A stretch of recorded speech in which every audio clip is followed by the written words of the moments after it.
Greetings. I'm Stephanie Elizabeth Briggs, the creator of Heart Blossom, where I offer soul guidance and inspiration to a global community of healers, artists, and heart centered visionaries. Welcome. This is your moon message for the new moon in Scorpio, November 15th, 2020. Now, this new moon was exact earlier today at the time that I'm recording this video. Um, I took yesterday for a full day retreat, and it was amazing. And just trusting that this message will get out there and reach you at the perfect time when you're ready to receive this message. Although part of me feels anxious that this is late. So I am definitely in those Scorpio energies. Scorpio really is the energy of the phoenix, right? So the phoenix has to burn down before it rises from the ashes. The phoenix sets itself on fire. It's a self-determined shedding. So here where I live, there's only the last few leaves on the trees. Most of them have already blown away. They've fallen onto the ground. They're rotting. So the trees have shed that which is no longer vibrant and full of life. And it's just part of this normal seasonal cycle that happens on Earth. So that elimination process is part of life. The reason elimination, shedding, release is so important is that when nothing is released, it whatever is here builds up and becomes toxic. It becomes stagnant. If there's a body of water and there's no flow of that water, it will become stagnant. So it's the same for us as these human beings, these living beings here with bodies. We have emotional energy that we experience in our bodies, in our physical bodies, our emotional, energetic bodies.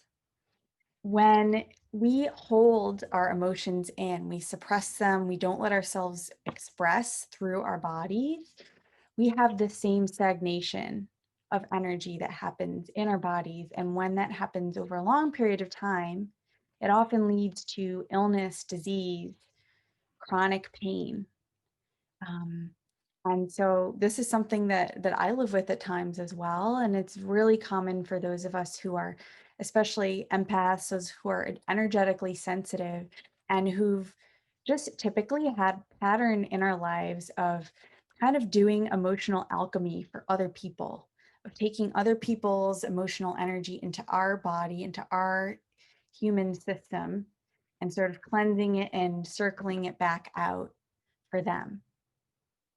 Now, that's a wonderful ability that we have. It's a gift that we have, but a lot of times we're doing it, first of all, without the consent of the other person. And we're actually potentially harming ourselves through this process. So that's just something else that literally just came in that I also needed to mention because it is a really common pattern, and especially also in our larger culture that's very codependent. Those of us who were socialized as women, as feminine, may especially have picked up this pattern as a way to maintain a sense of safety. They're really doing emotional labor. I just want to offer a quick exercise that came to me through the Akashic Records. It's just a great way to kind of get a little space with whatever it is that we're feeling, because sometimes our feelings can be really overwhelming. So it can help to just kind of step back and get a little space um, without pushing down the feeling or trying to reject or get rid of them, but just kind of expanding to have more space. So one thing I like to do is to just imagine that each of my feelings is a bubble and it's just floating in the air here. And so maybe at first I just feel like, oh, I'm angry. So here's my anger bubble here. And then I can notice that, I can be with it, and then I can pause and say, is there anything else that I'm feeling right now that's not part of this anger bubble here? And then I might notice, oh, there's fear too. So here's another bubble of fear.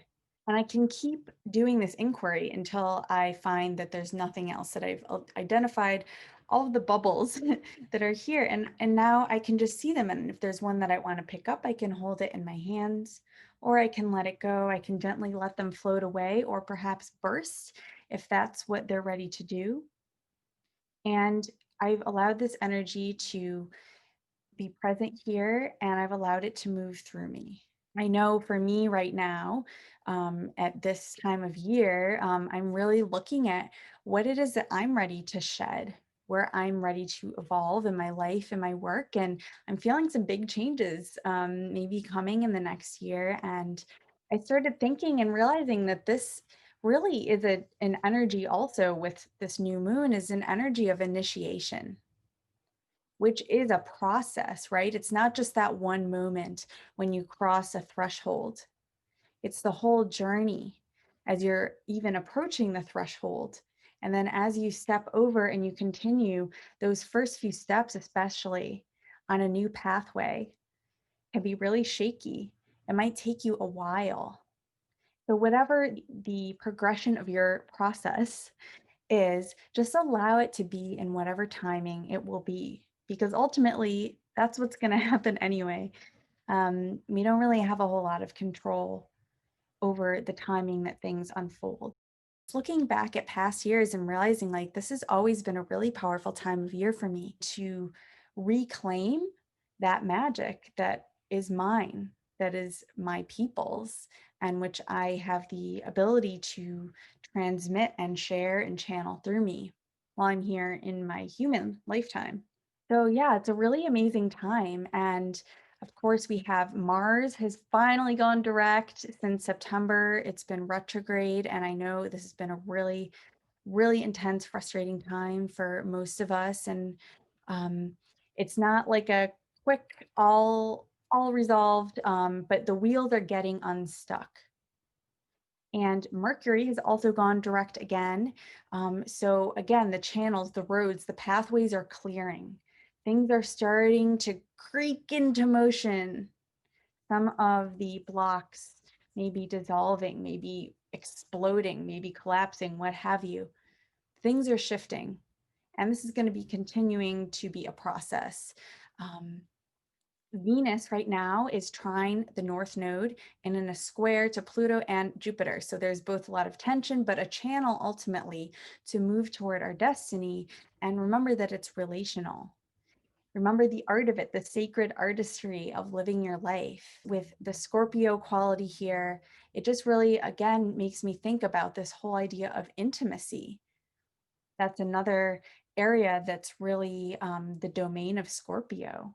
And when I mean intimacy, of course, we can think of sexual intimacy, but also just generally everything that comes with being alive together, being with the whole range of emotional experiences, like not just the stuff we like, but everything that's here. And really just being real, being your different, weird self. And then everything that comes with sharing space and sharing resources. I noticed that even that's up for me here today. I live in a pretty densely populated area, and there's a lot of people and animals around, and um, there's a lot of noise here from time to time. And as a highly sensitive person, I'm especially impacted by noise. Loud noises or like ongoing sounds can be really disruptive to me. But I have to always just stop and realize that no one's trying to disrupt my day. Everybody else is just going about their day, they're going about their lives. And these are the sounds of life. And my frustration is real too. And that's okay that I feel that way. Right now, with this full moon, we have Mercury opposite Uranus. So this is a time there may be shocking insights, disruptions, and revelations.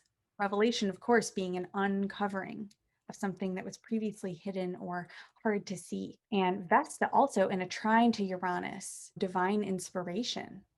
And then it might happen through something little, just some little moment in your day. We are moving into the final phase of 2020. I just want to take a moment to celebrate all that we've been through, all that we've survived this year. Eclipse season is starting at the end of November, November 30th. We have lunar eclipse in Gemini. And then after that, of course, that's the beginning of Sagittarius season. Winter is coming and it's the start of a new cycle. It's very much that new moon energy of the darkness, the fertile darkness. Just because we can't see what's here doesn't mean there's nothing. And as the light grows, it will become more visible. What has been here all along, what's here with us right now. The solstice next month is going to definitely be a turning point. Of course, that will be unfolding over a period of time, but that's going to really be the start of the next phase. And I know that I have some exciting things that I'm planning right now, and I'll be sharing more. Definitely stay tuned. And I just want to wish you all the best at this new moon. Take care.